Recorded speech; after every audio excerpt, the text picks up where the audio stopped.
Buenos días a todos, bienvenidos a la clase del día de hoy. El día de hoy estaremos hablando sobre los conceptos fundamentales de la cinemática. Estamos empezando nosotros nuestro bloque 2 de cinemática.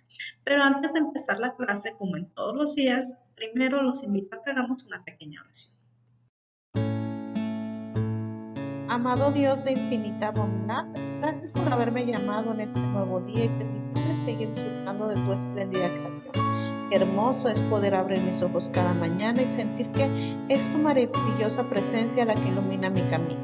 Gracias, Señor, por colmar mis días con tu amor incondicional, puro y verdadero, que hace que mi corazón se sienta lleno de paz y esperanza. Gracias por llenar la fuerza de mi espíritu y de darme motivos para seguir luchando, pues aún en medio de la adversidad, tú siempre me brindas tu mano y nunca me abandonas. Amén. El primer concepto del que vamos a hablar va a ser la posición. Primero, antes de comenzar a hablar de la posición, tenemos que recordar que nosotros decimos que un objeto se va a mover si cambia su posición con respecto a un punto de referencia.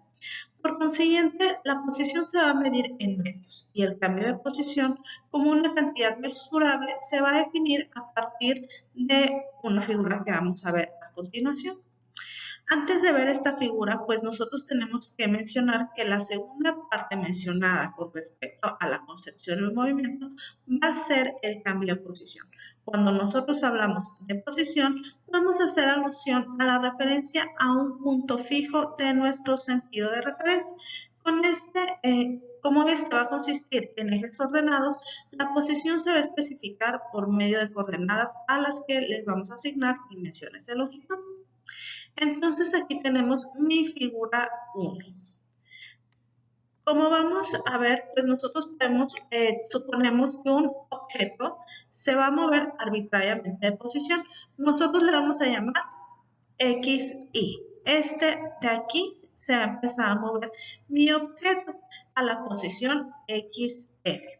Genéricamente, la primera se va a conocer como posición inicial, que es la posición en la que yo estoy iniciando mi recorrido. Y esta segunda se va a llamar posición final.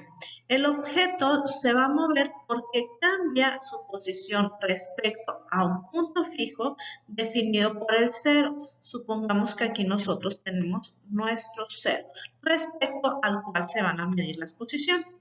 Por consiguiente, la medida del cambio de posición nosotros la vamos a representar con de la siguiente manera. Nosotros la vamos a representar así, delta con delta X. Aquí nosotros podemos ver nuestra fórmula. Esta es mi fórmula. Delta X va a ser igual a mi posición inicial menos mi posición final. Este símbolo delta va a significar cambio en o cambio de, como generalmente utilizaremos letras correspondientes a los ejes coordenados como símbolos de posición. Delta X se va a leer como cambio en la posición. Las unidades siempre de este delta X van a ser los metros.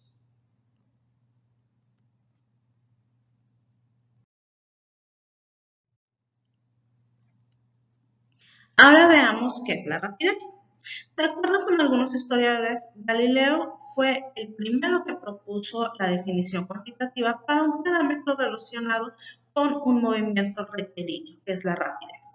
La definición galileana va a expresar la relación entre el cambio en la posición del objeto que se mueve y el tiempo transcurrido, es decir, en cuántos metros va a cambiar la posición de un objeto en un segundo.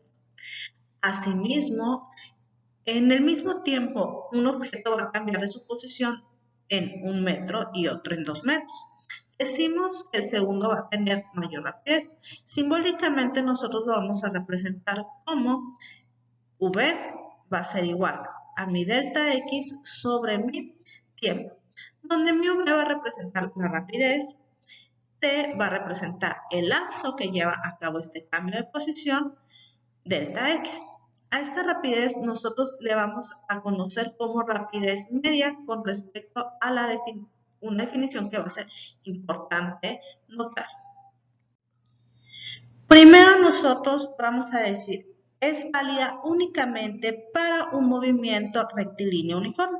Y segundamente, la magnitud de delta X va a representar en este contexto la distancia que ha recorrido mi objeto.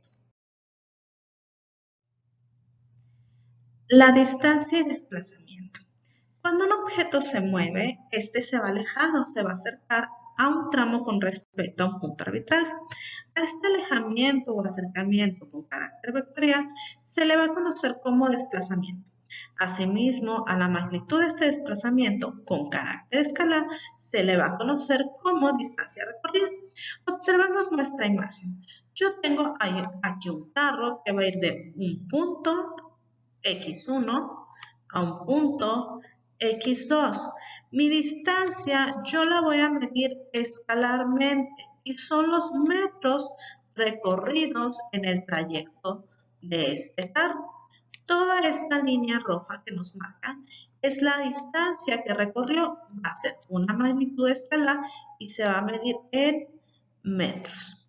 A diferencia del desplazamiento, mi desplazamiento va a ser una cantidad vectorial que me va a marcar el desplazamiento entre mi punto inicial y mi punto final. Entonces nosotros vemos que la distancia recorrida por un objeto en movimiento va a ser igual a la magnitud del vector de desplazamiento asociada al móvil. La velocidad y la rapidez. La rapidez va a ser la cantidad escalar, ya que no tiene dirección, solamente es un número, o sea, va a ser una magnitud. Obtenemos un nuevo concepto. Si combinamos nosotros el desplazamiento realizado por el móvil con el tiempo, vamos a obtener el concepto de velocidad. La velocidad va a ser la cantidad que va a resultar al dividir el desplazamiento realizado por el móvil entre el tiempo que nos va a tomar para hacerlo. Usando las matemáticas, esto se va a poder describir como lo siguiente.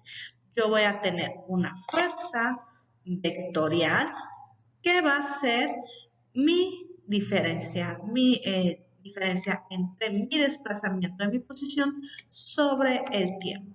Por lo tanto, mi velocidad va a ser igual a mi diferencia entre mi punto final y mi punto inicial sobre mi tiempo.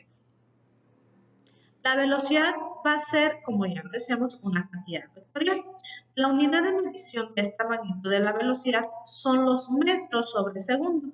Cuando la velocidad va a ser paralela a alguno de los ejes de un sistema cartesiano, se van a poder hacer las siguientes consideraciones.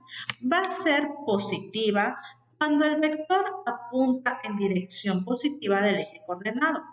Va a ser 0 cuando no hay ningún movimiento y va a ser negativa cuando el vector apunta hacia la dirección negativa del eje coordenado. Por último, vamos a hablar de la aceleración.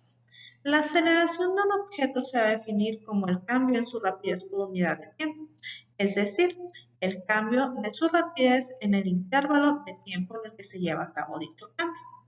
Mi aceleración va a ser igual a mi intervalo de mi velocidad, que va a ser mi VF menos mi VI sobre mi tiempo, donde VI va a ser mi rapidez que tiene el objeto en su posición inicial y la llamamos rapidez inicial, y VF es la rapidez que tiene en la posición final, por lo que se denomina rapidez final.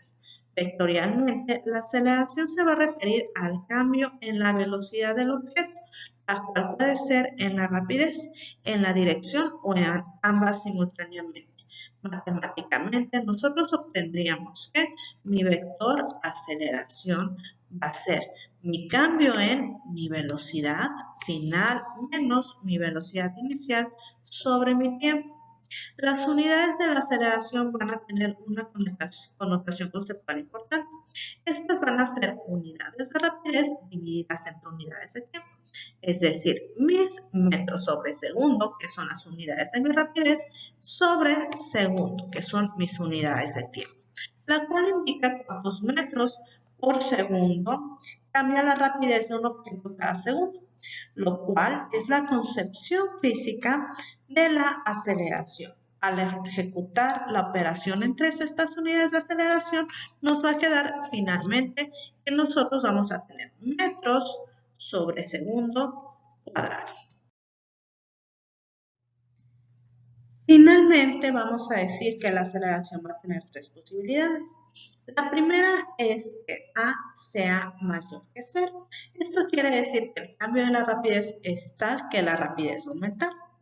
Que la aceleración sea menor a 0, lo que significa que la rapidez inicial disminuye.